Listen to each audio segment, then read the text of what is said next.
Hello everyone, welcome to Elite's Grid.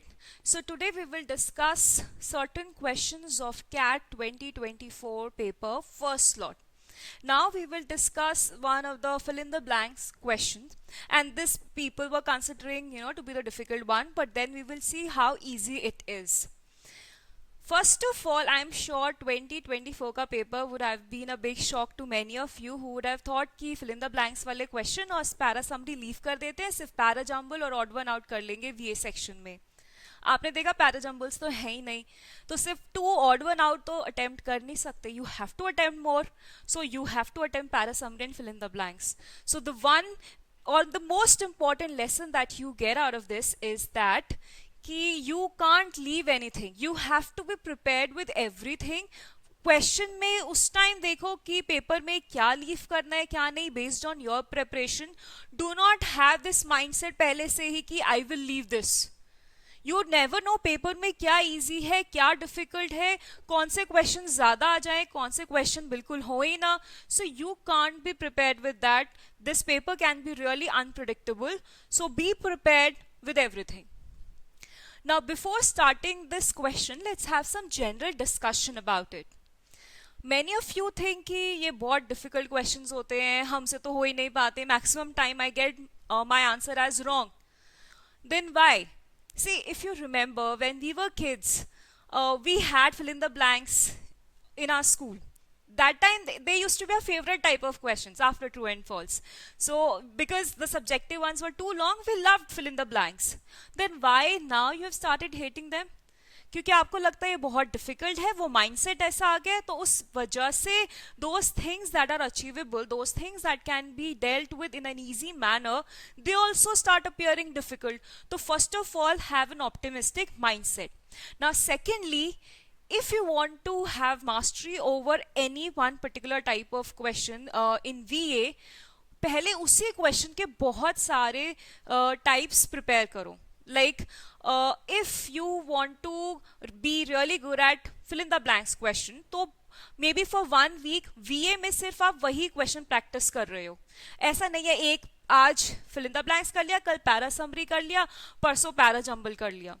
ऐसे करने से क्या होगा, you will not be able to see the pattern. जब एक ही तरह के क्वेश्चन बहुत सारे करोगे तब आपको पैटर्न दिखेगा. See if I have to let's say dig holes, if I dig 50 holes of 1 feet each everywhere here and there, I will not get the groundwater. I will not be able to reach to the water table.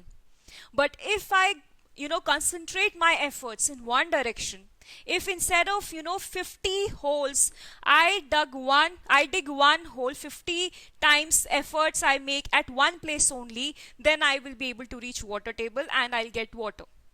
Similarly बहुत सारे questions जब करोगे तब आपको pattern दिखेगा कि अच्छा, if I have two options then I have to prefer an option which is okay, not that extreme, not that over generalized. It's not about just this type of question. For every type of question in CAT, this is the right strategy, that you have to do so many questions of that type कि आप समझ पाओ कि CAT कौन से answer को preference देता है. फिर आप बहुत सारे क्वेश्चंस करोगे तो आपको अपना पता चल जाएगा कि इस तरह के ऑप्शंस तो आंसर हो ही नहीं सकते. They are the ones to be eliminated. So ऐसे करके we will be able to practice. Let's say we come across so many people in our lives, तो we know कि जो हमारे friends हैं, colleagues हैं, जिनसे हम regularly communicate करते हैं, we meet them regularly, we know this person likes this person doesn't like this. अब रैंडमली पब्लिक प्लेस पे कोई अननोन पर्सन होगा, उसके बारे में तो आपको नहीं पता होगा ना. तो इसीलिए जस्ट फोकस योर अटेंशन, एक बार में इतने सारे क्वेश्चन कर दो कि यू नो कि इस टाइप ऑफ क्वेश्चन में ये वाले ऑप्शंस जो होते हैं, ये these are not the preferred ones, these are the ones who are preferred as answers. तो ऐसे करके you can practise them. Now let's start this particular question. The sentence that is given to us is this: comprehending a wide range of emotions, Renaissance music nevertheless portrayed all emotions in a balanced and moderate fashion. What is this line telling us? सबसे पहले ऐसे questions में आपको ये sentence ही पढ़ना है और उसको अच्छे से समझना है कि ये क्या कह रहा है. The first step in this question is this only.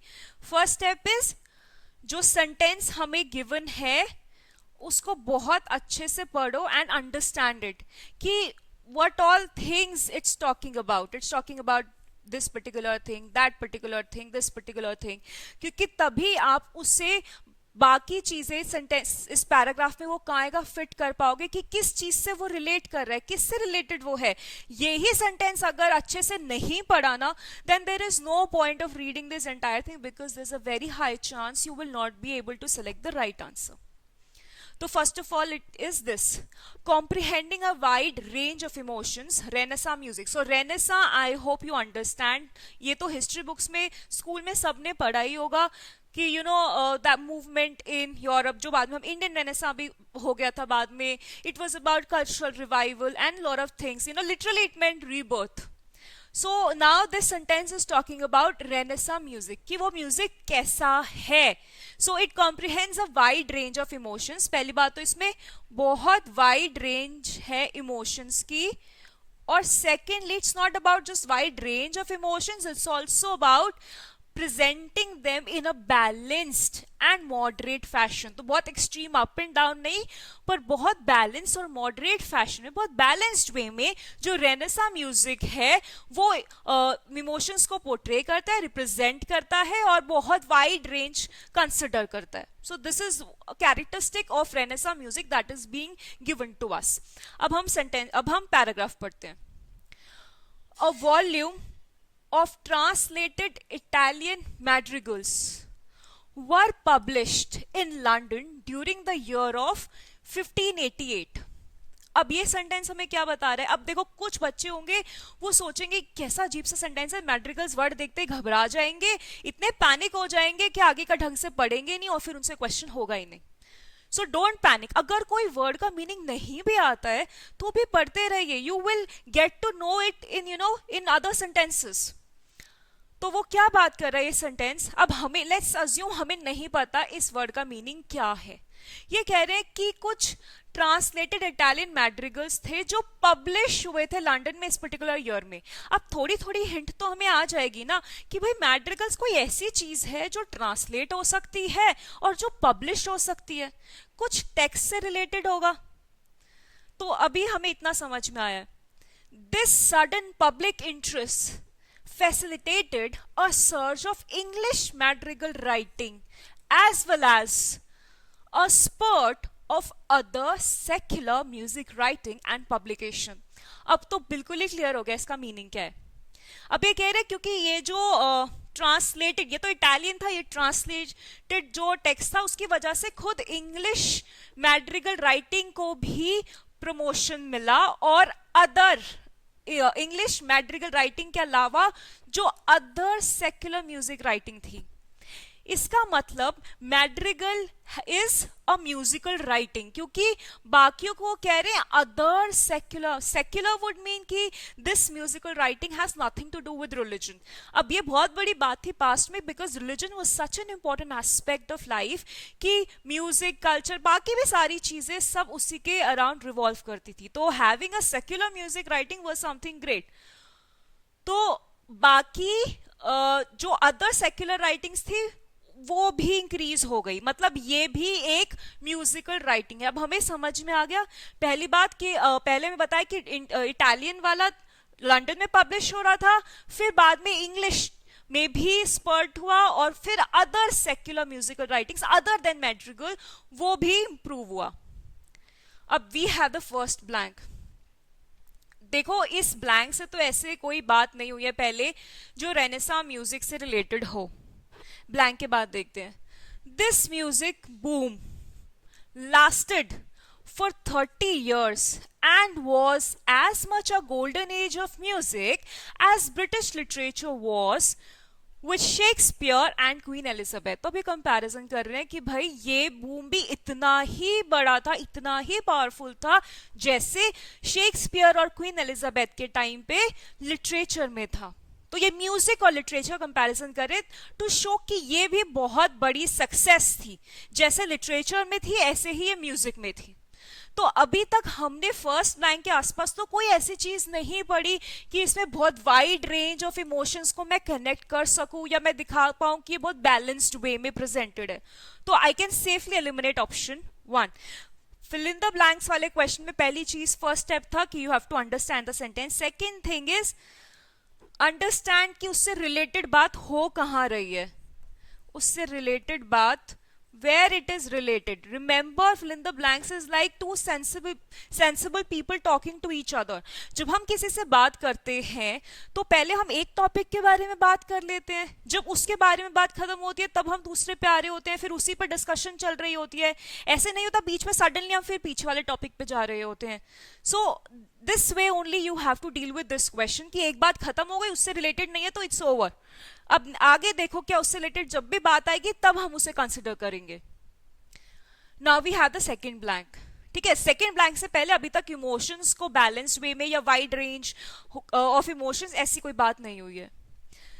The rebirth, actually अब हम कह सकते हैं कि रेनेसा की बात है. इससे पहले तो रेनेसा की कोई बात भी नहीं आई थी क्योंकि रेनेसा का एक्चुअली में लिटरल मीनिंग इज रीबर्थ. तो एक्चुअली में हम री बर्थ या रेनेसा यहां से अभी शुरू हो रहा है. तो फर्स्ट और सेकंड को आप ऐसे ही एक्सक्लूड कर सकते हो कि अभी तक तो हम इस टॉपिक पे ही नहीं आए हैं, रेनेसा वाली बात पे ही नहीं आए हैं. तो फर्स्ट और सेकंड एलिमिनेट यहीं पे हो जाएगा. The rebirth in both literature and music originated in Italy and migrated to England. पहले सेंटेंस में हमने म्यूजिकल राइटिंग के बारे में देखा था.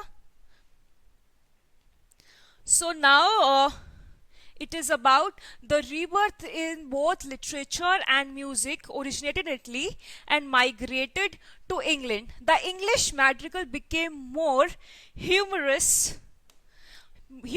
and lighter in England as compared to Italy. अब वो कंपैरिजन कर रहे हैं कि ठीक है रीबर्थ जो लिटरेचर और म्यूजिक दोनों में इटली में हुआ था बट फिर बाद में इंग्लिश में आ गया. पहले एग्जाम्पल उन्होंने हमें दिया ही हुआ है और फिर उसका कंपैरिजन कर रहे हैं कि कैसे इंग्लिश वाला डिफरेंट था इटालियन वाले से.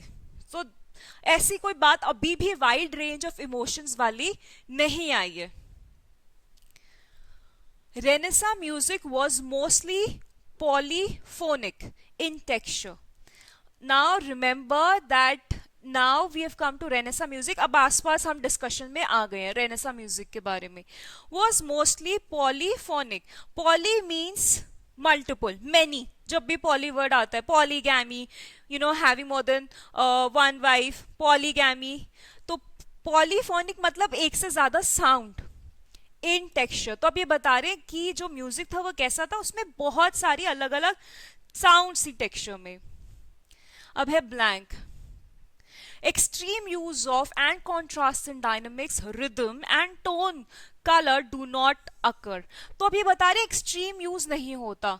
This is very much connected to balanced, क्योंकि एक्सट्रीम नहीं है, बहुत बैलेंस्ड है, बिल्कुल कनेक्टेड है. तो ये एक्सट्रीम वाली बात से ही कनेक्टेड है. थर्ड और फोर्थ में हो सकता है. फोर्थ ब्लैंक के बाद है the rhythms in renaissance music tend to have a smooth soft flow instead of sharp well defined pulse of accents. तो ये भी इसी बात को कंटिन्यू कर रहे हैं कि जो उनका रिदम्स हैं वो बहुत शार्प नहीं है, बहुत मॉडरेट है, सॉफ्ट फ्लो है, शार्प नहीं है. ये बात एक्चुअली फोर्थ से पहले वाली बात और फोर्थ से पहले वाली बात is almost same thing only. तो थर्ड स्टेप एक्चुअली में ये होता है कि अगर ब्लैंक से पहले वाली बात जो है this A is actually same as B या बहुत अच्छे से कनेक्टेड है, आपको लग ही नहीं रहा है कि कुछ मिसिंग है, then that blank will not be the answer. जहां पे ऐसा फील होगा कि कुछ मिसिंग है, then you will think that that is the answer. तो अब फोर्थ में हमने देखा कि फोर्थ में there is nothing as which is giving us a feeling of something is missing, then fourth will not be the answer. ये बहुत अच्छे से flow आ रहा है. और one reason is that, second reason is यहाँ पर जो polyphonic word आया ना, उससे हम लोग wide range of emotions भी connect कर सकते हैं, because it means many sounds, wide range of emotions. Her emotion के लिए अलग sound होती है. You know, you would know when you're angry, the sound is different. When you're happy, sound is different. When you're sad, sound is different. तो ये फिर भी connect हो रहा है. प्लस इस सेंटेंस के जो एंड की बात है, बैलेंस इन मॉडरेट फैशन में वो प्रेजेंट कर रहा है, वो यहां से कंटिन्यू हो रही है कि extreme use and contrast in dynamics, rhythm and tone do not occur. तो इस वजह से वी कैन सी कि थर्ड एक बेटर ऑप्शन है फोर्थ से. Why I am repeating again the reasons behind it. देखो, फर्स्ट और सेकंड हमने एलिमिनेट करे बिकॉज तब तक तो हम रेनेसा म्यूजिक पे आए ही नहीं थे, कोई बात ही नहीं हो रही थी. अब थर्ड और फोर्थ इससे कनेक्टेड है. फोर्थ से पहले वाली बात और फोर्थ के बाद वाली बात बिल्कुल सेम है. बीच में अननेसेसरी इमोशंस ले आएंगे तो कुछ कनेक्शन अननेसेसरी फ्लो डिस्टर्ब हो जाएगा. यहां पर इमोशंस अगर हम ले आए तो अननेसेसरी डिस्टर्ब हो जाएगा. ये भी यही बात कर रहा है, फोर्थ से पहले वाला सेंटेंस और फोर्थ के बाद वाला सेंटेंस भी. तो हमें फ्लो डिस्टर्ब नहीं करना है. फ्लो जो है वो बिल्कुल ठीक होना चाहिए, वो डिस्टर्ब नहीं होना चाहिए. फोर्थ में लाने के बाद हमारा फ्लो डिस्टर्ब हो जाएगा. तो एक रीजन तो इस वजह से फोर्थ एलिमिनेटेड है. सेकेंडली, थर्ड से हमें बहुत अच्छा कनेक्शन मिल रहा है of this wide range of emotions with polyphonic in texture से. So this is the reason third is a preferred option. अब ध्यान से देखो, जो ये सेंटेंस है इसका जो पहले वाला पार्ट है वो बात कह रहा है जो थर्ड से पहले आ रही है, और उसका सेकंड पार्ट वो वाली बात कह रहा है जो थर्ड के बाद आ रही है. अंडरस्टैंड? ये ब्लैंक है, ये थर्ड ब्लैंक है. जो थर्ड से पहले वाली बात है वो इस ब्लैंक के पहली वाली बात से मैच हो रही है कि wide range of emotions, wide range. और जो इस सेंटेंस के बाद वाली बात है वो यहां के बाद वाली बात से मैच कर रही है, विच इज बैलेंस्ड.